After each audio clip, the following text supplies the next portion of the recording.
Hey y'all, it's Alex Clark, DC Python monthly meetup. Thank you for joining.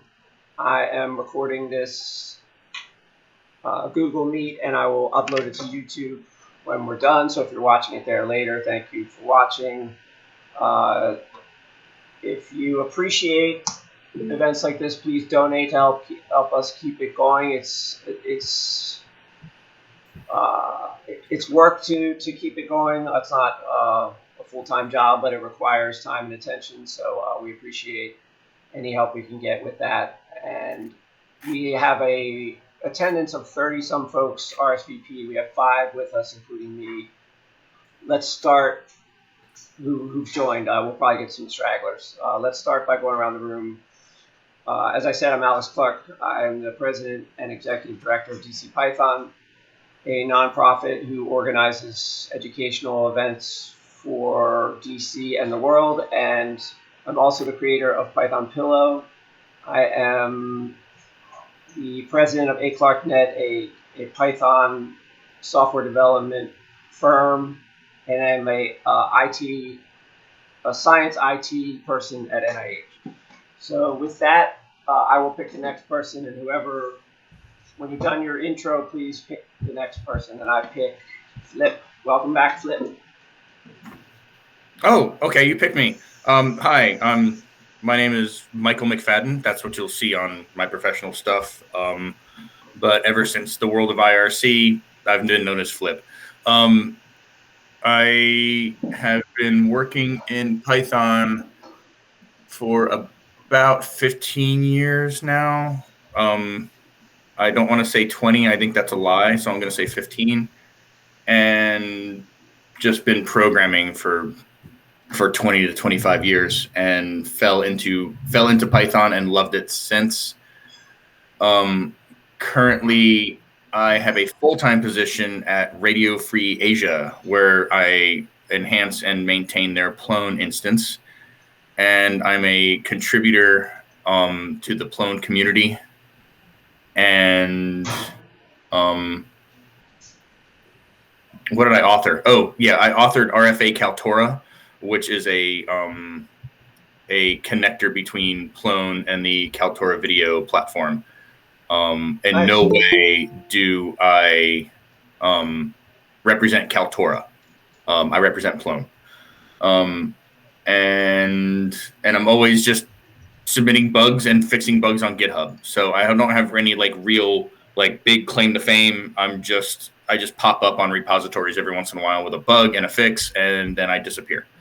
And that's just how I do my life. I'm here at the DC Python because I should have been showing up for this for the past 10 years, and I've been neglecting my kind of my service back to the DC community. So when I saw the meetup today, I was like, I'm going to do this. I'm going to join. I'm going to turn a new leaf and attend my local Python community because I love all of you and I love the language and I just love chatting and learning new things. Well played, sir. So thank you very much. Can you pick your next? Let's go ahead and hear from Mike again. He was jogging. Hey, everybody. Yeah, so I woke up kind of late, had to get my jog in. But yeah, I want to tune in. I love DC Python. I'm a big fan. I've been coming to DC Python for years on and off. I actually came and spoke one time, and I'm always making announcements to different groups and organizations about the different events from DC Python. So hello everyone, and so I'll pick Alvi, I think. Yeah, Alex. how do you say your name? Alev. Alev. Yes. Alev. Yeah. Alev. All right. Alev. Yeah. Yeah, I'm a student in cybersecurity. I'm new in Python, and I'm excited to learn more and trying to, get more experience as I can, and I'm happy to enjoy here and looking forward to learn new things. Thanks. I'm picking Karim Ali. Kareem, do you have audio? Yeah, I do. Okay, great. Sorry. No problem. Hi, my name is Kareem Ali. I'm a junior software developer for a small company here in the DC area. Um, Relatively new to Python, of only like 3 or 4 years worth of experience, but kind of fell into it, with my major being, GIS and geospatial engineering. Uh, Being able to automate some of the processes that we use in GIS to um, build out systems and things like that. So, um, Awesome. wanted to learn more about Python and get into like the machine learning and AI realm, data science realm, with some of the data that we handle as geospatial engineers. Um, and Cool. it's lovely to hear from everyone. Thanks. I guess that only leaves Kenneth. Um, Yeah, Kenneth, do you have audio? Hello, thank you for having me. Actually, it's my first time joining you. Last week I joined.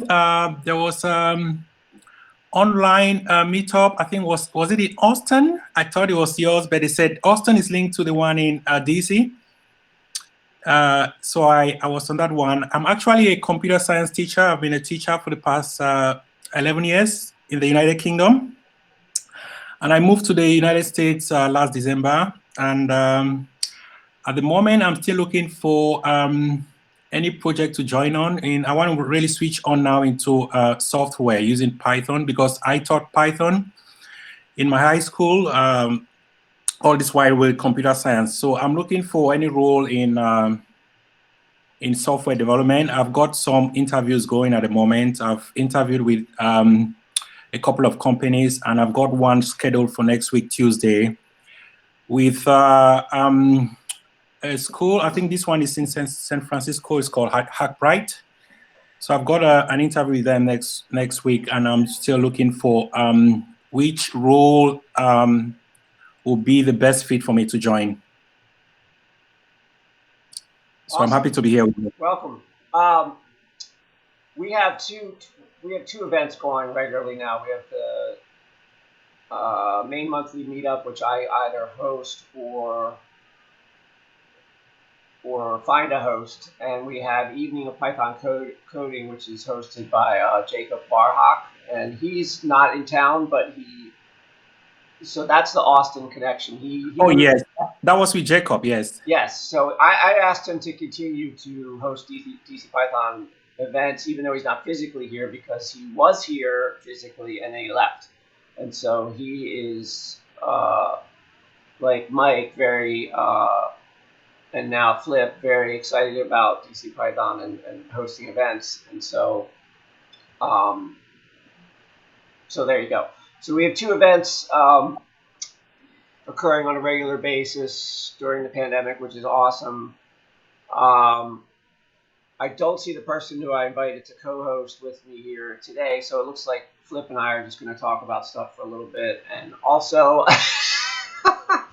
and my apologies. Also, we don't have a huge turnout, so let's just we did around the rooms, which is my favorite part.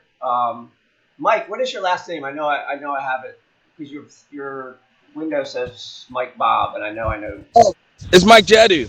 Yes, there it is. Yeah. What was the talk you gave that one time? It was intro to stats. No, basic stats in Python.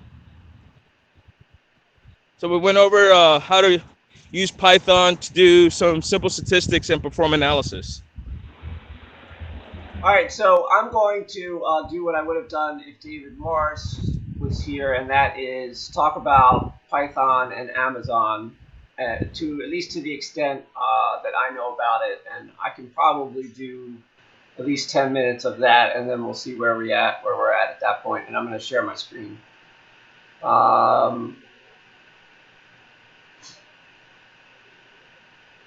Now everyone should be seeing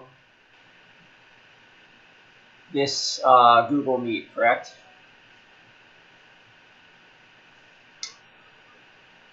Yes, I can see it. Okay, great. Yes. All right, so here we are in the DC Python Amazon, and in this, oh, hang on, I gotta do some nice joining.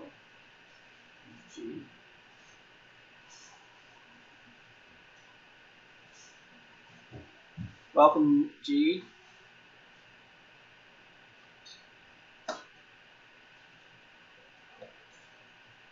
G, do you have audio? All right, we'll leave G to get oriented. So, as long as DC Python has been around, and even when it was ZPub before that, we've always had some form of hosting of services and then paying for those services, which is what we rely on donations for.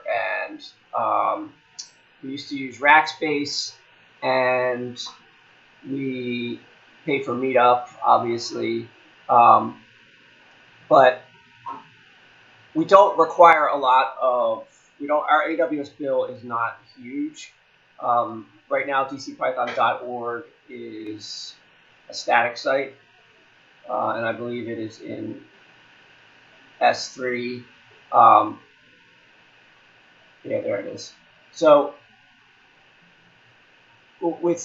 as David and I discussed it at the last meetup, we were going to talk about, how do you do Python on AWS, and what does that even mean? And do you care? You may not care. Flip, I'd be curious to hear what you're deploying RFA to these days.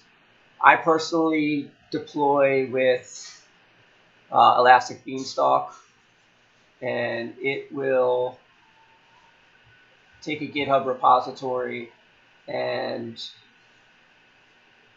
an application, a Django application or something like that, and deploy it for you. And so it's a bit of a beginner way to get started, but so let's deploy a sample application. But under the hood, it's CloudFormation. So if you do feel too restricted by Elastic Beanstalk, you can jump to CloudFormation. And if you're going to jump to CloudFormation, you may as well jump to Terraform, because that's what everyone is doing these days. And speaking of new things, before we started recording, and I was talking to Flip about doing Django and React, Terraform is another new thing that I've been meaning to do but haven't done any of yet. But the idea is the same, where you just code your infrastructure. So there's at least a few different things that that allow you to do that. So when this is done, we'll have like a WSGI application for folks that are familiar with Python web applications. We'll have a WSGI application hosted in the cloud, and if we wanted to, we could develop it further but for the sake of just a 10-minute lightning-ish talk here, I'm just going to spin this up, go to the test page, and then tear it down again. And then we'll talk about other ways to use Python in AWS. If you know of any, throw them out there. Off the top of my head, I can think of Lambda maybe is a way. Containers, maybe.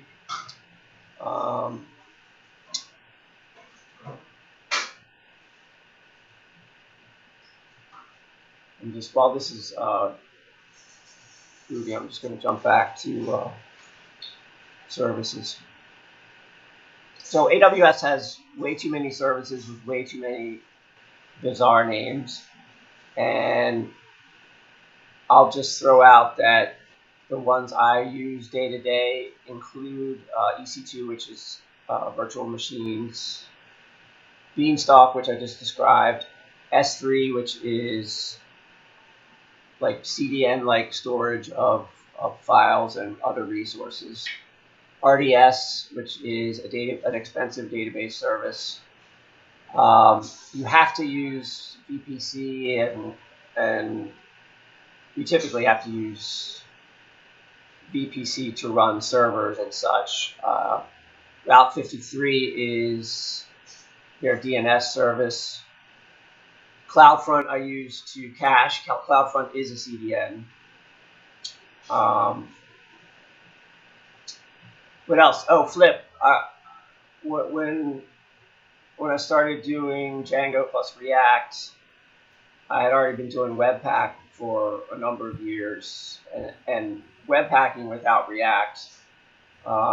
And when we were redoing in React, we discovered, not me personally, but somebody on my team discovered Code Build, which is now how we pack.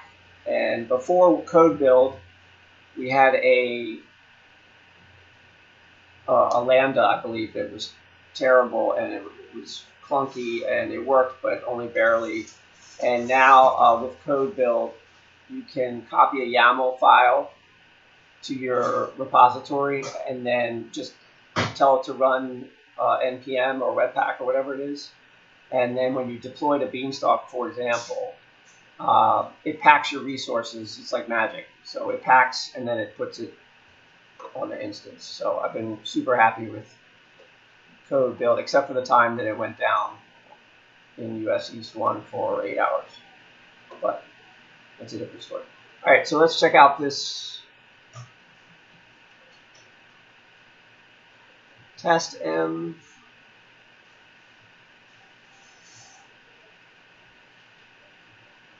So there you go. So that's a Beanstalk Python test application, and then if you made it this far, then you can follow these links to do other stuff. So that's pretty cool. And you know, when I was discussing this with David, or when we got into AWS and Python at the last meetup, I obviously knew I was going to have a web perspective. So that's about the extent of Python and AWS for me. But there's obviously the whole other, you know, data science and people doing Conda and other stuff in the cloud that, you know, someone else could potentially speak to. All right, so let's tear this one down.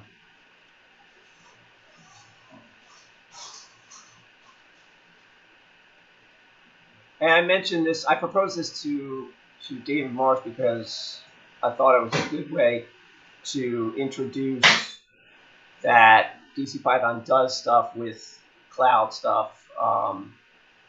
One of the main things we do besides hosting our own website was this IRC chat log by Jason Coombs, who, after like at least I think 10 years of us hosting IRC logs, he recently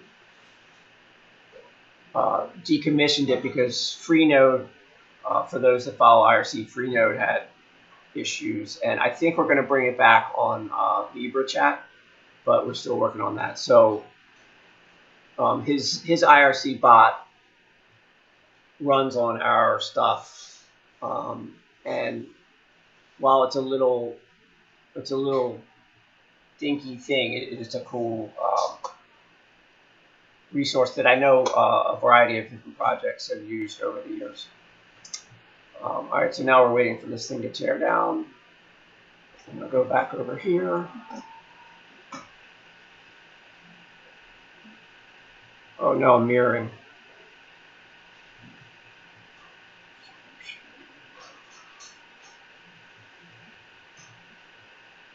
All right, so that's about as far as I can go on without having prepared anything formal on AWS and Python. And I would say, let's throw it out there. Wait, G says, I see a lot of Python used in Jupyter and other notebooks using AWS. Oh, SageMaker and EMR. Okay, cool. Yeah, so I'm not going to share my screen again, but since I just read that, I'm going to pop back to AWS and just look at what those things are, because I'm not familiar, and at least I will learn something. So I'm in the services, and I'm going to search for Sage. Oh, right, machine learning. Okay, cool. Want to go ahead and share your screen? Not yet. If I come across something good, I will. Okay. But I do have a question for Flip. Flip, do you use Jupyter? Have you used No, I don't use Jupyter. I don't use AWS. And my question back at you was, you pointed at one of the services and you described it as a virtual machine service. Right. Is there a more a Docker oriented? Yes. Okay. There's And are you do you prefer the virtual machines for any way, for any reason, or just because that's what you've always done, or yeah. Let me. I'll share again, and then. and there's no judgment here because I don't do any of it. I only have the theory in my brain of how it actually works.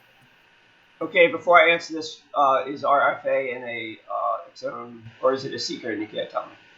No, actually, we're not. We use a few cloud resources, and it's not a secret. Anybody with any bit of skill can dig around and figure out how we host our stuff.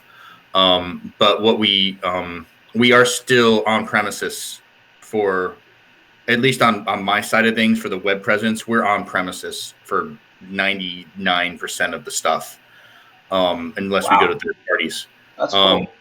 Yeah, we're still on premises. Just there's.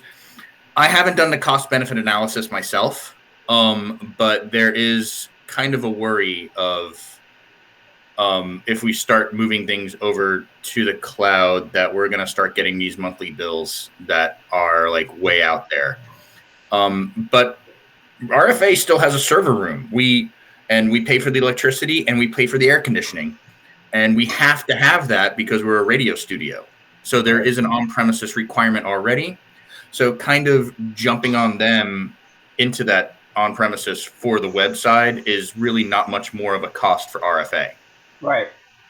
There is no great advantage to us jumping to the cloud. Now, if we were going to start from scratch and you wanted to start a business, from the ground up, I would definitely jump to AWS first, because who wants to build a server room? Yeah, I mean, that's how old I am. I talk about like server rooms and false floors and stuff like that. That's where I come from. This is all voodoo to me. Yeah, you do. You have to pay attention to what resources you're consuming and what they cost. That's like job one. And it's not too hard. Like, so back to you asked about EC2, so let me pop back over here, and go to all services and EC2. EC2. Yeah, so EC2 is one of the very first services, and it's basically give me a virtual machine in the cloud, and we should be running one somewhere. So it's basically your host. Is the EC2 is just providing your host operating system? Yeah, it's like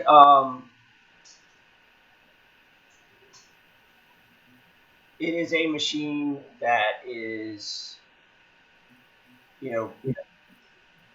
virtual in the sense that it's not a physical machine. It's provided by whatever hypervisor or VMware or Linux, KVM, whatever it is that AWS does to provide it.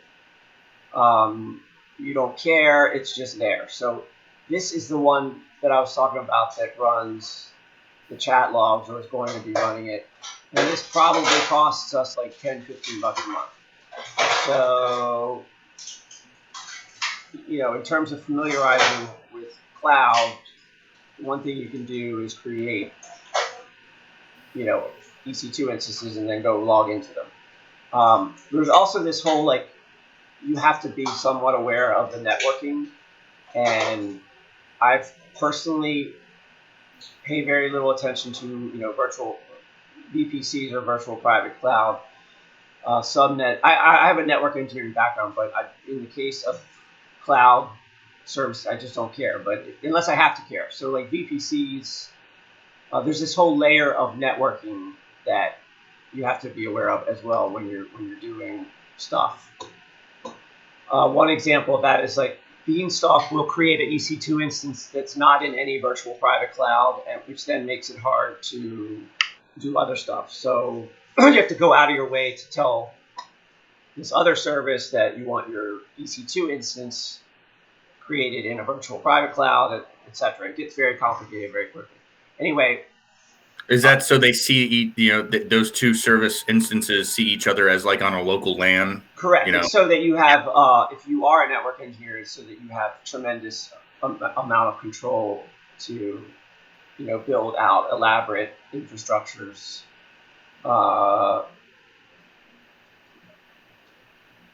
Possibly, typically that's written up in code somewhere, and then you can just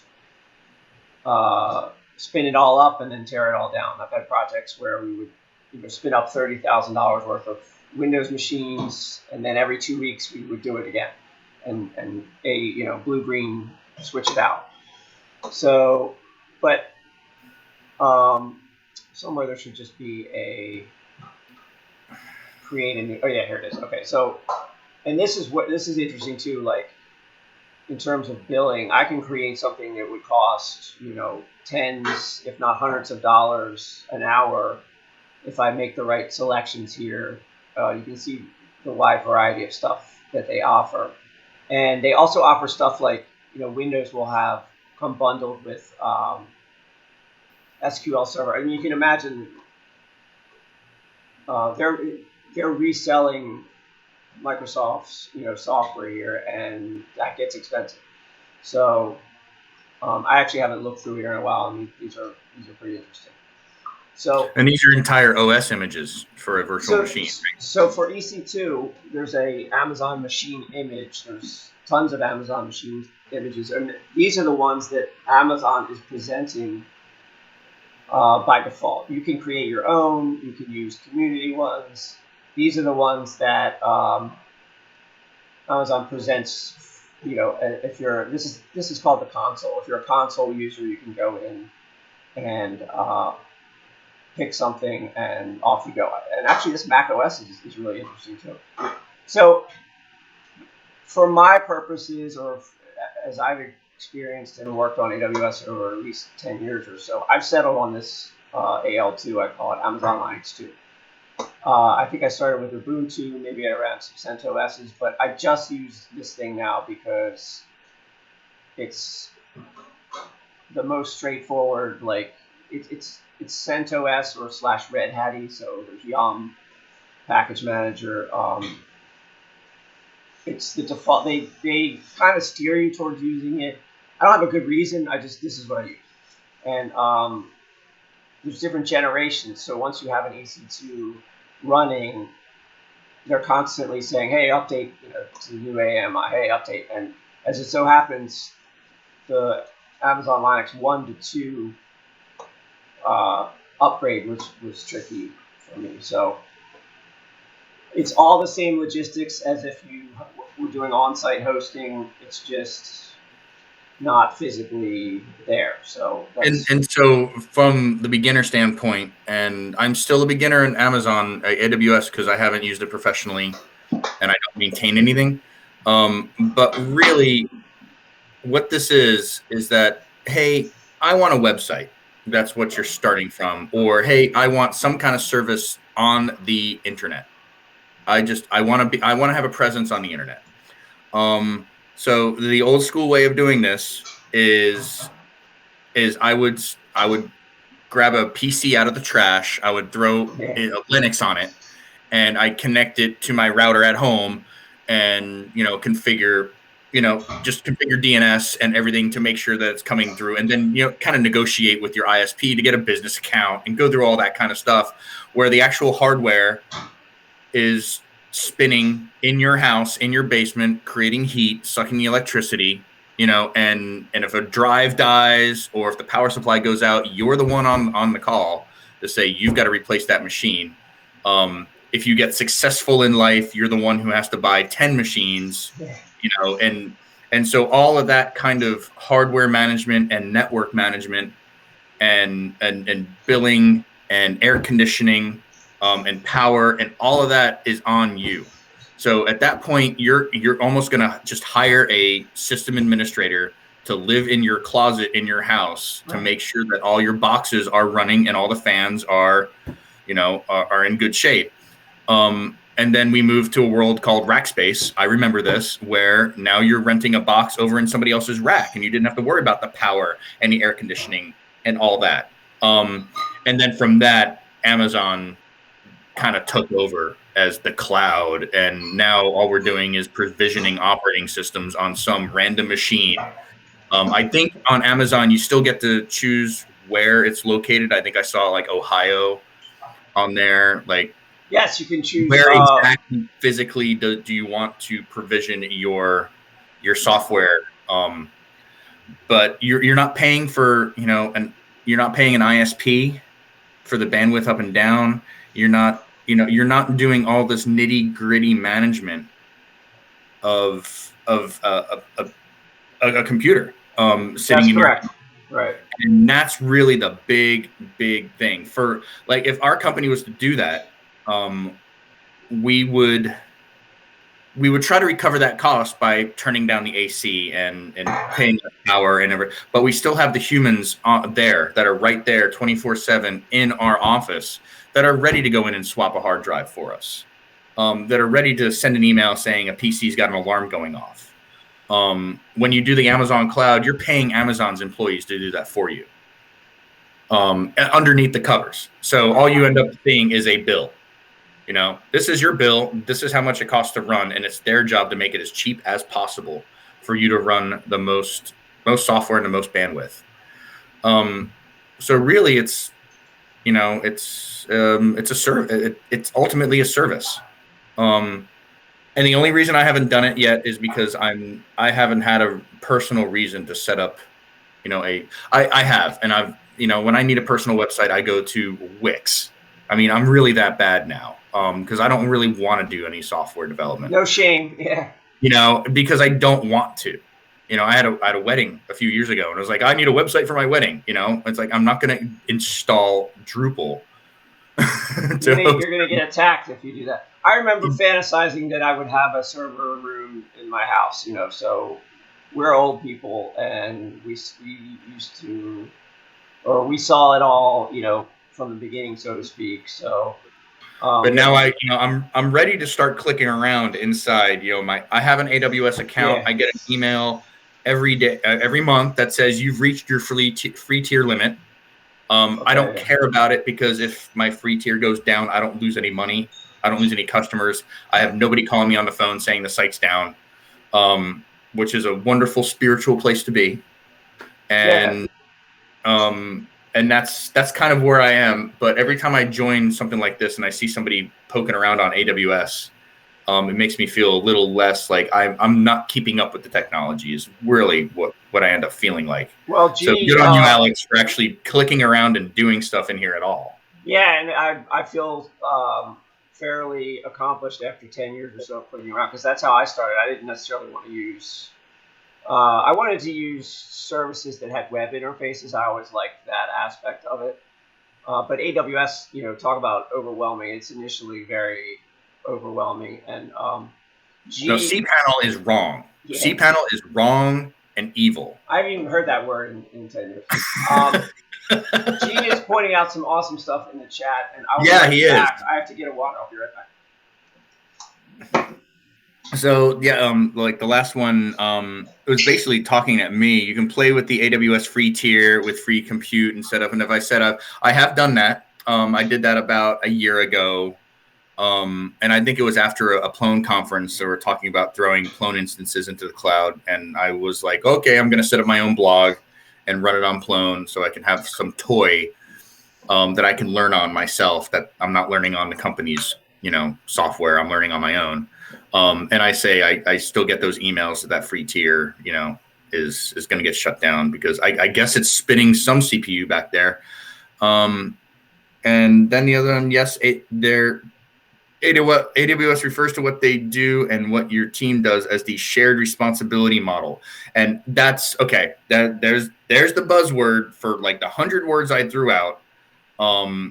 They finally come up with, the shared responsibility. That's exactly what it is. What a great way to put it. I've got 100 businesses, and they're all sharing the same office, the same AC, the same electricity, the same, you know, the same high school graduate who runs around swapping hard drives when they turn red.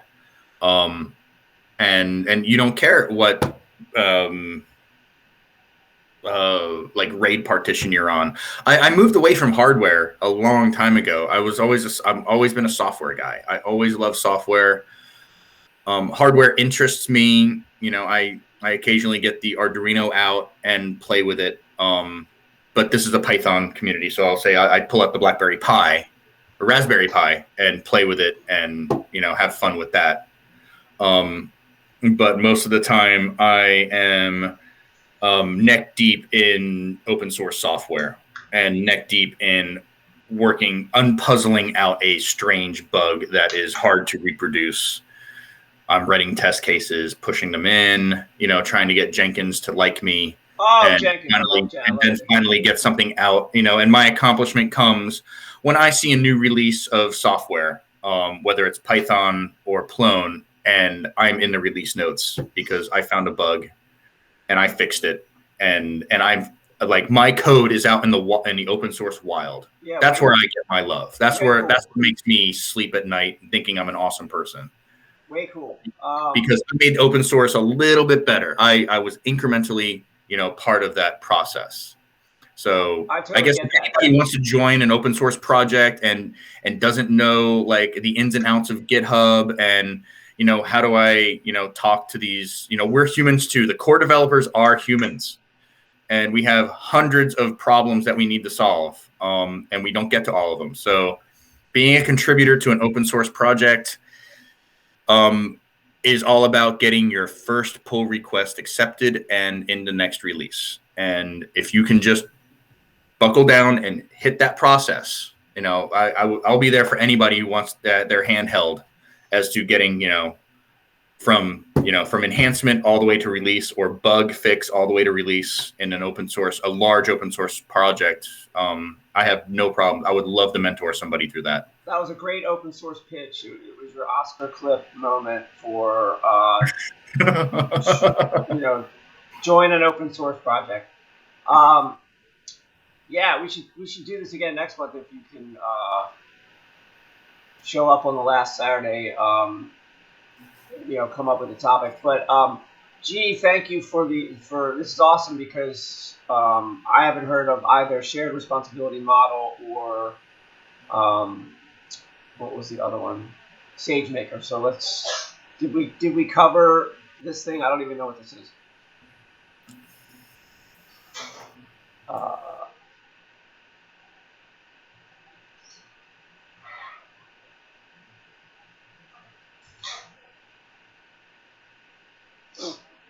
As you say, Flip, you described the process, and AWS has written it all down here. I just want to get the gist of it before I go look at SageMaker. AWS responsibility, security of the cloud. Yeah, okay, that makes sense.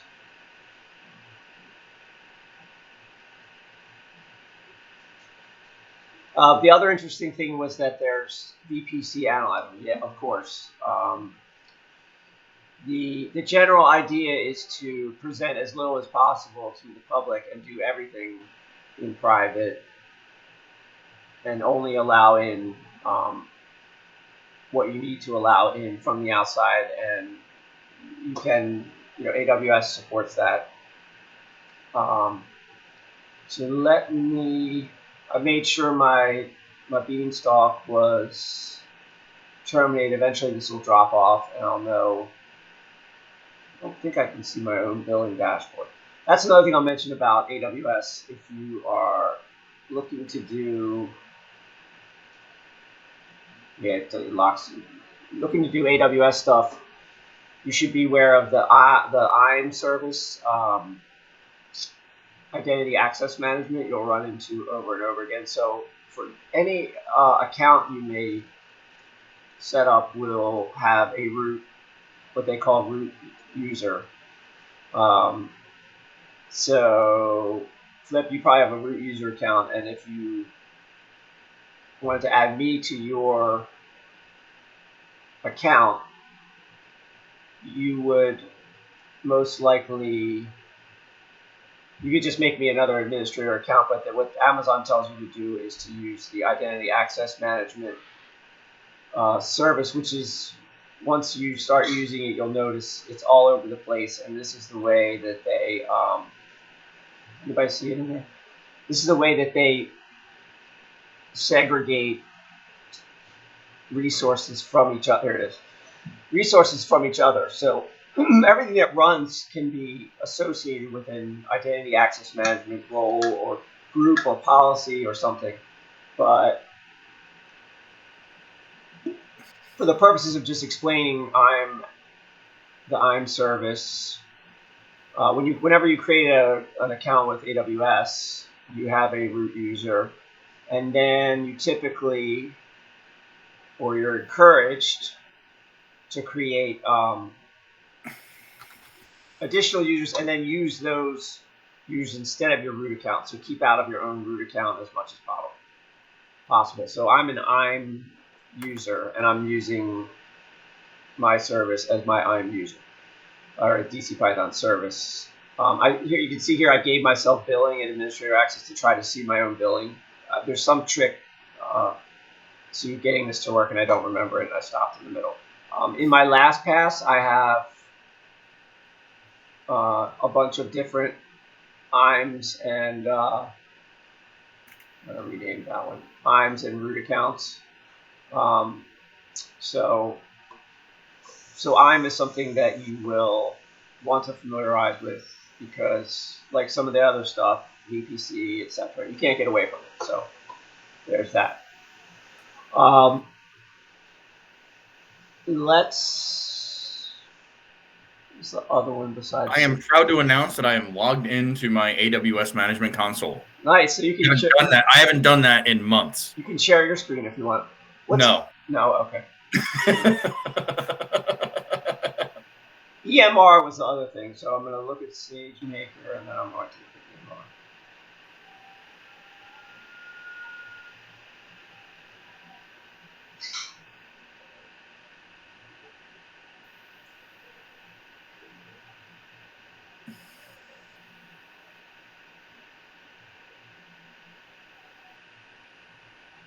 Is SageMaker okay? Like, let me stop these two for a second. One thing that's annoying about Amazon is that they have weird names for what is otherwise known as something else, like CDN, cache, or what's CDN stand for? Content Delivery Network. That is CloudFront.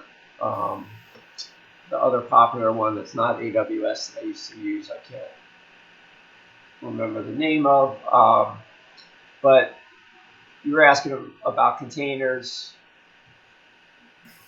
Flip, and that service is called, begins with an F.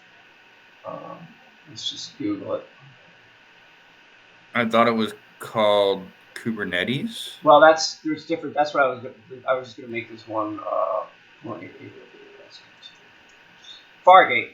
And I'm not even sure if Kubernetes is an Amazon project or is it just an open source name. Kubernetes is open source. It's okay. I think it's a container service like Docker, I believe. I'm gonna have to just start searching for this stuff. So Fargate. That's the path I would want to take if I wanted to. Elastic container service. There you are. So there's ECS. That one kind of makes sense. Fargate is like a beanstalk for containers, I believe, and so I've always heard that it's expensive. Services. It's weird that it doesn't show me. And G pops in to say EKS and ECS. Fargate is the managed container service, but you can use ECS instead if you want to control your resources. Yeah, exactly. That's what I was trying to verbalize. Thank you.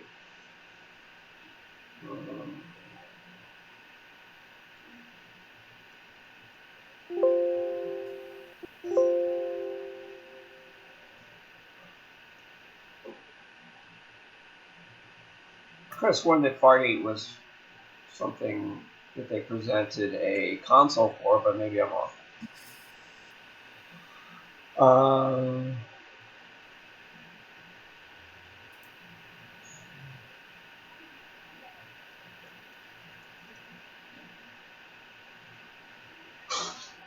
My most recent point just being that there's weird names for stuff, so I'm wondering if SageMaker is a weird name for machine learning stuff, since I don't do a lot of serverless.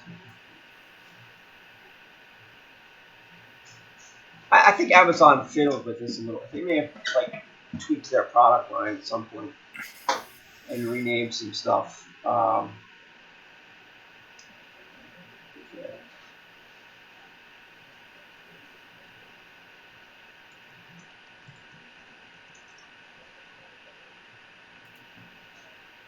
I'm expecting G to type the answer. what is it Please. that I'm struggling with? There's a bunch of old Python programmers trying to click their way around AWS. And yeah, again, there's a marketing name for all this stuff, and it makes little sense. And so you're basically completely lost until you understand what they're really, deliver with this. Okay, so SageMaker just seems to be a machine learning service. Yeah, basically for training, deploying machine learning modules. Yeah. Service, models. Whatever. Sorry, learning models. Okay. And machine learning is something I'd like to pop into someday. Okay, yeah. So to cover machine learning, that to me just means, okay, if we're talking strictly with Python, I'm using some data library, some AI library, something that is running some algorithms that is taking some data and producing some other data with it. That's what I think of when I think of machine learning. So. And then there's statistics. Statistics. Well, yeah, I know statistics. Statistics is in there somewhere with machine learning. I know that. Yeah. Is that right? Okay. Yeah, it's in there somewhere. You get an RMS. I don't know. Maybe the statistics teacher can tell us more about it. That's the first time I've heard statistics and machine learning in the same sentence. But, granted, all this stuff, there's other people that could speak more intelligently about what all these things are. But, for the purposes of this ad hoc AWS Python talk, I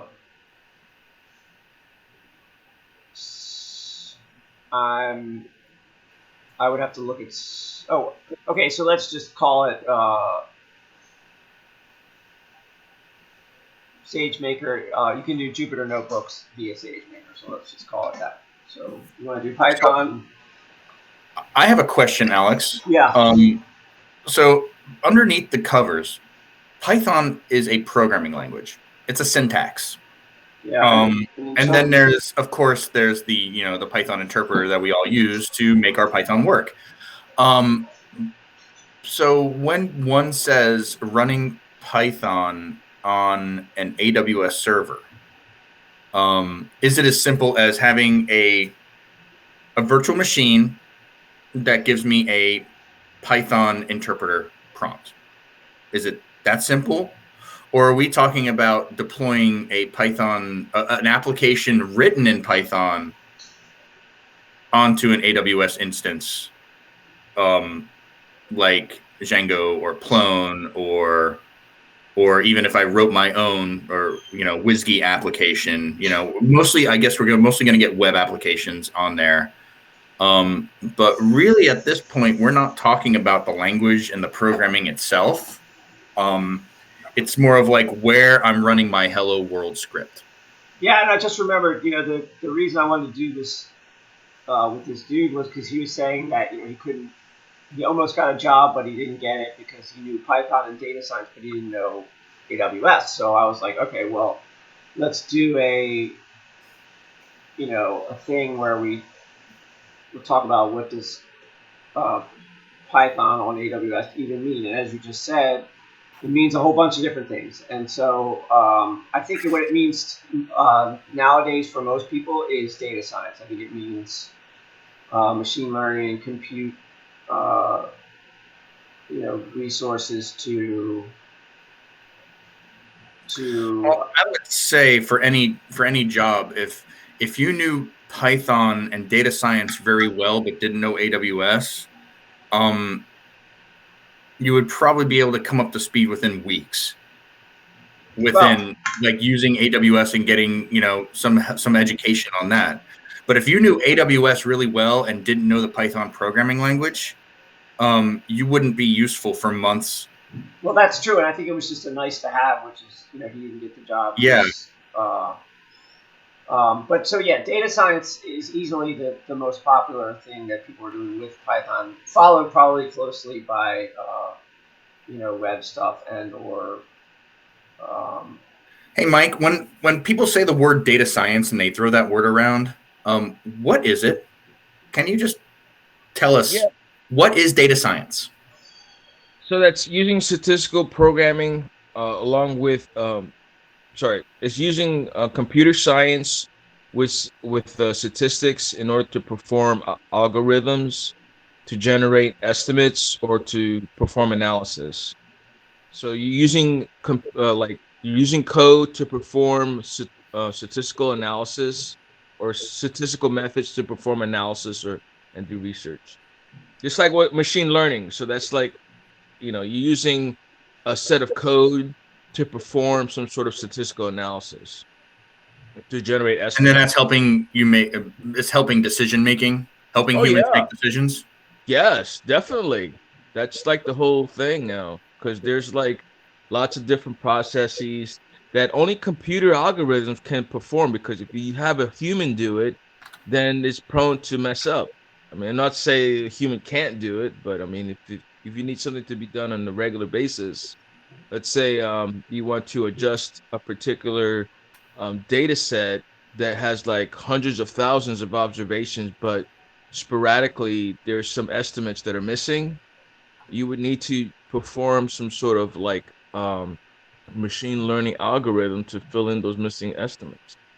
And you usually if you're letting a human do that, that's prone to error. Yeah, I hope does that answer your question, or? That's a good answer. Yeah. Another popular one is image processing. So when you say data science, you can think that too. Image processing.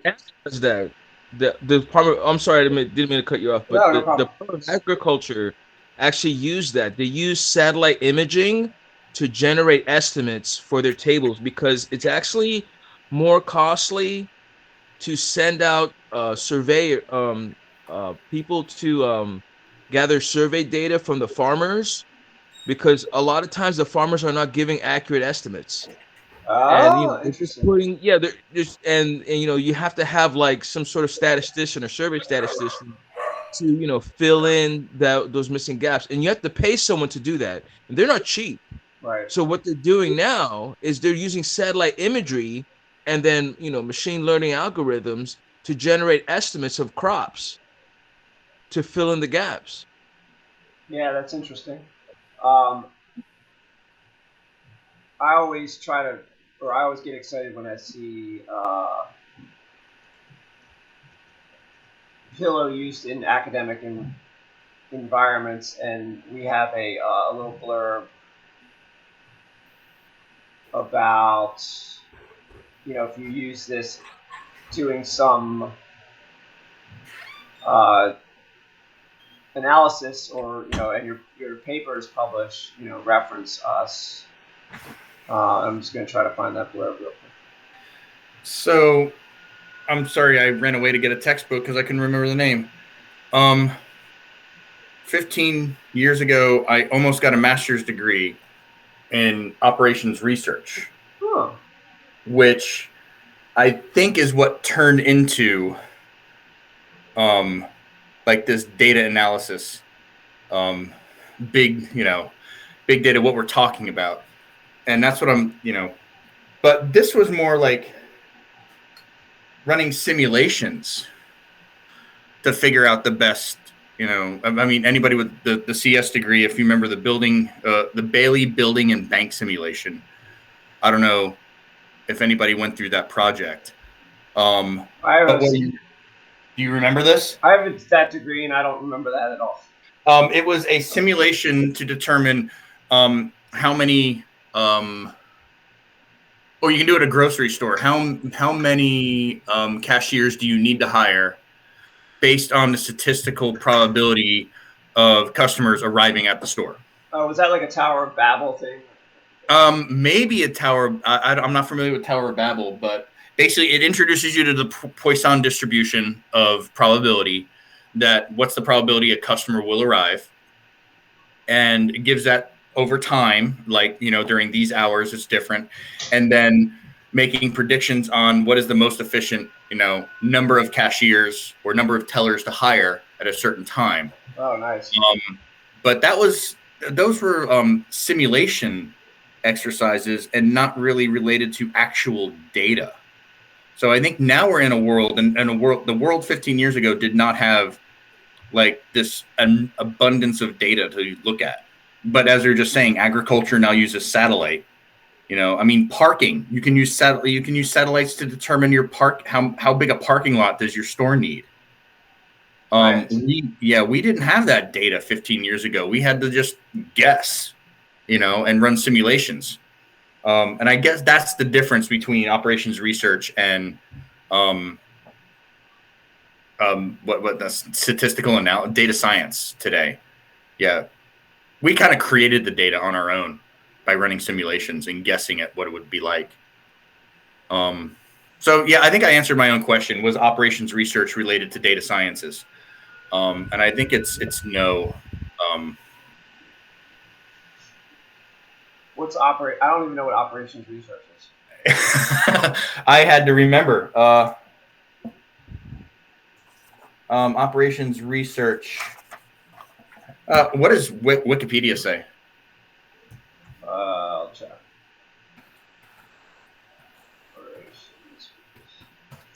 Yeah, you should have gotten your master's and then continued on to a PhD. Yeah, and this was at the College of William and Mary. I'm glad I didn't stay. Yeah, you're right. It's basically what people call, or it could be under data analysis or data science. Management science. Operations research appears to be yet another term for some stuff that it's yet another term. Yeah. We're already familiar with. All right. ETL. This is one last thing I want to look at. We got like 21 minutes to go here. G said SageMaker and ETL. Is that a thing? Was that right? With SageMaker and other services, you can pull in Python statistical packages and do Poisson or whatever stats. Yeah. I tried to sound smart and throw out like Poisson distribution. I'm just trying to sound smart. Okay. I'm just using words to sound smart. That's all I'm doing. Okay. Well, here we go. EMRs, Hadoop. So Hadoop is another thing.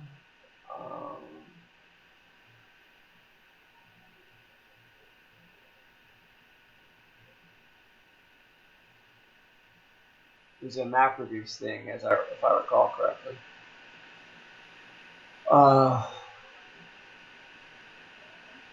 MapReduce, that got hot for 2 years. Interesting. So to start to wrap up the whole Python AWS connection, it's very context specific. So it's very dependent on what you're trying to do for your job or whatever it is you're doing. So if you're doing research, with Python, there's obviously libraries for specific things, and data science and web are two big categories where they each have their own set of libraries, and so you can run those libraries and code that use those libraries in the cloud, and you pick your service based on what you need to do. I just wanted to bring up this list of, we were talking about data science, like we have a link to this service that keeps track of references to Pillow in academic papers. So people did experiments with image processing, and they used Pillow to process images somehow, and then their paper was published, and they cited us in there, which is cool. So Thank you for Pillow. yeah, no problem. I continue the. We run Pillow code hundreds of thousands of times a day because we're constantly resizing images for the website. Right? Yeah. Yeah, we get me and 3 other people are paid for that to develop it now, which is super exciting. I'm just the manager. So people are asking for more features out of Pillow? No, it's not like, it's really the company that's funding us, TimeLift, is, they don't have a lot of requirements. It continues to operate like any open source thing where it's community driven, and paying for specific features is a separate thing that is. I thought Pillow was pretty feature complete. Like it's good the way it is. I wouldn't want to touch it. Yeah, what happens nowadays is we do releases quarterly, and a lot of them are security fixes, or at least there's a few per year. And I think maybe we've done so many now that there's going to be less. You know how they have these like fuzz analysis things that just like go out and try to find, talk about like data science and machine learning. There's some Google thing that will just. Are those bugs found in Pillow itself, or in the pill, in the pill package, or in pill? Pill and Pillow are. Well, we are Pill as of very recently too. So there's no more Pill. They're the same thing now because the Python package index gave us control of the Pill. The Pill repo, right? Oh, but Kenneth's got a question, and yeah, very good question, because I asked the same one. What about Docker? Any relation with AWS? Yeah, so yes and no. I don't think you would run. You could run your own Docker if you wanted to run it on EC2 or something like that. But I think AWS. Can AWS natively handle Docker packages, or what is it called? Like, a Docker instance, or when I make a bundle and I'm going to throw it at Docker. What is that thing called? I forget. Container. Yeah, the container. There you go. Yeah, can you throw Docker containers at AWS and just it'll work somehow? Yeah, ECS. I don't remember. My container is very limited. Yeah, Kenneth has answered for us. It's multiple uses of Docker. You can run it yourself, your own EC2 instance, as you said. Run your own Docker instance, or incorporate the other services like ECS. So there is an ECS integration for Docker. And what does ECS stand for again? Elastic Container Service. There you go.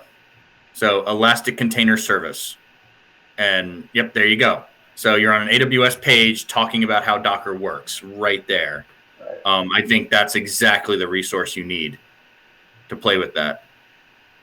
And I would personally love to take a day and change my entire development methodology that I'm using Docker containers. I would love to. It's fun. I've done some container stuff. At first, like anything else, it's intimidating, and then you kind of think, "Oh wow, this is cool."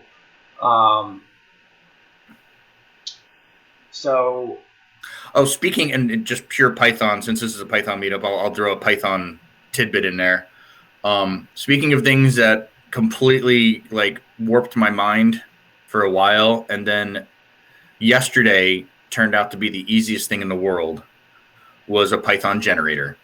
Yeah. I it just naturally came off of my keyboard to just write a function and change it to say yield value, and everything worked. You made a generator, yeah, cool. Everything worked the way it was supposed to work.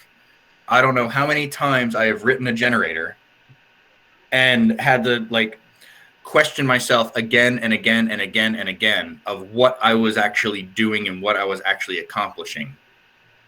Yesterday was the day that this yield just came off of my fingertips and went right into a commit, and everything worked perfectly. And I don't even know if I can actually explain back to the community how I did that. I think everybody has to take that same journey. Yeah, so I think we beat Python on AWS enough at this point. So we have 15 minutes left. That makes me think of, have you done any, what's it called? Typing, like, you know how you can introduce typing? Yes. Have you guys done that? I touched on it. Yeah. And it's me personally. There's no company-wide thing saying that all the new code you write has to use Python types. But I started doing it, especially in test cases. It feels like it's because for me, I learn from tests. So if I see a software package and I'm not quite sure how to use the software package, and it's giving me a ton of classes and a ton of methods and a ton of factories to use, and going to the test cases shows me some really trivial ways to use that software package. And so the advantage of using typing, and what's the real Python word for it? What are they calling it? It's I forget. I was going to ask hints. Type hints. Yeah, I think it's in the core, right? You can do it. It's totally in the core. And it's even beyond syntax sugar. It's like, well, yeah, you would hope so. But yeah, it's just documentation in the code itself that says this is this type. And let's go back to the foundation of what Python is. Python is duck typed. So there is no really, you can't call Python weakly. I don't like calling Python weakly typed, but I certainly can't call it strongly typed. Well, I was just thinking it's weird to have that feature. Yeah, but it's great for the next person to come along and read your code. So instead of like sum, A and B, what's really going on there? We can take guesses. It's going to take integers, but to actually say sum and A is an integer and B is an integer, and this is going to return an integer. Here it is. Very formal. And the C language and other languages, yes, typing is in the standard library. It is. It's part of 3.8. Did I get that wrong? That's trivia for me. Yeah, it's well, this is 3.9. So no, new in version 3.5. Okay. 3.5. So it's really syntax. The compiler, the interpreter of Python is not going. I don't know. Don't quote me on this, but I don't think it's going to use that syntax to help generate different kind of bytecode, make your program faster. It's not even going to type check for you. It's not going to, like, if you write a big program, you say this function returns a string, and all of a sudden you're using this function and treating it as an integer. It's not going to yell at you. As far as I know, it's really only for documentation purposes, and extremely good for test cases. There may be utilities out there by now that actually checks your code and says, hey, you're using this function that returns a string, and then it looks like you're casting it immediately as an integer, or you're treating one data type as another, and it's not very safe to do things like that. There may be code out there now that can parse over your Python and help you become a better developer, is really what it does. Type hints. I come from the world that I learned how to program in C, like ANSI C language. It was what I was taught on my degree. It's like the Latin of computer science, where you have to declare that this is an integer, this is a float, this is a string, this is a character. We didn't even have strings. We had arrays of characters. But in Python, you don't need to do that. and sometimes that can make things dangerous. Like you can start adding strings to numbers. Yes, you're right. You It's start not combining enforced. types together, and there's magic in Python that makes it work for you, but it'll create weird edge cases and bugs that are very hard to find. Thanks, Kareem, for attending. Yeah, it's not enforced apparently, and No, it's not forced at all. Yeah. So it's only for documentation purposes. But if you want to really improve your programmer game, like I want to be like a mathematician, strict, program. And I like that. I like being there is no ambiguity here. I'm writing code that cannot be mistaken for anything else. Then I would highly recommend using type hints. Yeah. So, speaking of interviewing stuff, I was interviewing, and I actually got an offer, but I couldn't take it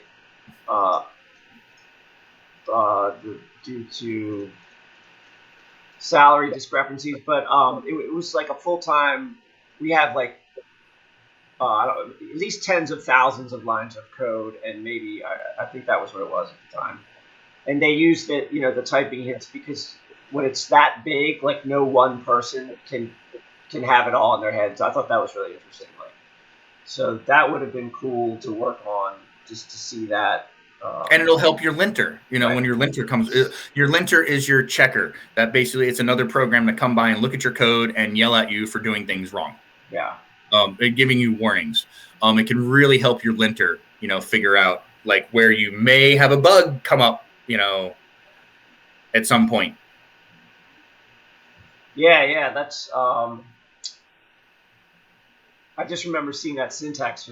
I forget what I was looking at. When you do interviews, they always give you like these cool problems. That's part of the fun. Like, hey, you got to do this in Python or whatever. And I came across a bunch of different cool stuff over the past year or two. And one of the libraries I was looking at was using those hints, and that syntax is so weird. I'm like, if I ever had to use this, I don't know what I would do. But you can ignore it. Yeah. I wouldn't recommend it, but if you see that syntax and you're not used to it yet, you can ignore it. But like you're saying, you can. The parser certainly is ignoring it. Is that right? Okay. You mean because it's only a hint? I mean, it's still there. It's only a hint, and it's only a human hint. It's not a linter hint. It's not interpreted per se. No. Maybe there are plans in future versions of Python. I wouldn't doubt it, that it may help optimize your bytecode. But I don't see exactly. I could have sworn it was like, okay, if I wanted to make a function or a class, I could have sworn there was syntax that would do that with hints that replaced the function and class definitions. I thought that's how it worked, but I could be wrong. I've never actually used it. I don't think it's really replacing the keyword class, the keyword function, and the keyword def. I don't think it's replacing those. It's more of enhancing those. Right. So when the parser is reading def name and then gets a list of parameters, it can handle a little bit weirder syntax in there. Like if it sees a colon and a parameter name, it's just going to ignore everything past that colon until it gets to a comma, and there's your next parameter. Right. So it's like comments directly into the code without typing a hash. And then after the colon, or if you see an arrow, it's like, oh, this is telling the user what the return value is, but it's really not concerned about it. So you can give a type hint that says my function returns string, and then somewhere in that code return an integer. And Python will compile that, run it, and smile at you and just ignore your type hint. Well, if you did that in C, the compiler would stop, your entire build process would crash, and and you're done. Yeah, C's a whole other story. All right, I'm going to start wrapping it up because I start to lose my voice after an hour and a half. And I'll thank everyone. I'll start thanking people now for attending. Thank you, Alex. It's always, no problem. It's always rewarding. If you can donate, please do. I will be back next month at this time, last Saturday of the month, every month. Sorry the other dude didn't show up, and maybe we'll get a speaker, or maybe we'll do another. This seemed to work out okay if we have a general topic to go with. Seems to work out okay, but I appreciate everyone coming, and I'll see y'all soon. I'm gonna. This goes up to YouTube as soon as I sign off here, and then I do a premiere, and then I send the link around. So, anyone else got anything before I click it? I will shamelessly plug that there is a job opening at Radio Free Asia, full-time employee, and it's not Python related actually. So your Python skills, it's cool that you've been here, but really this is a JavaScript guru and a React guru. And if you're familiar with Volto or Plone, that's what we will be applying your experience towards. So we want a new person on our team that is the JavaScript and React guru. And if you feel like you can fulfill that position, let me get a URL and paste it to the chat real quick. I was not ready to make this announcement. Yeah, good idea. Are you guys teleworking, or are you going back down to? We are currently teleworking, but this is formally a in-office. This is a DC location. So yes, to M Street. We are going January 1st, 2021. We are resuming, unless disaster strikes. 2022. 2022. Yeah, did I say 2021? That's the past. Raise an exception on that one. But January 1st, 2022, we are officially going back to normal. All right. And here is the link. Copy and paste. Nice. All right. And this will live forever on YouTube, so people can come along. So if somebody gets hired, then yeah. Check the website. No, that'll go 404. That link will go 404 if we get a hire. So right, of course. You see a 404 or a 500 because I didn't do my job. That means we filled the position. All right. See y'all next time. Thank you. Bye. Bye-bye.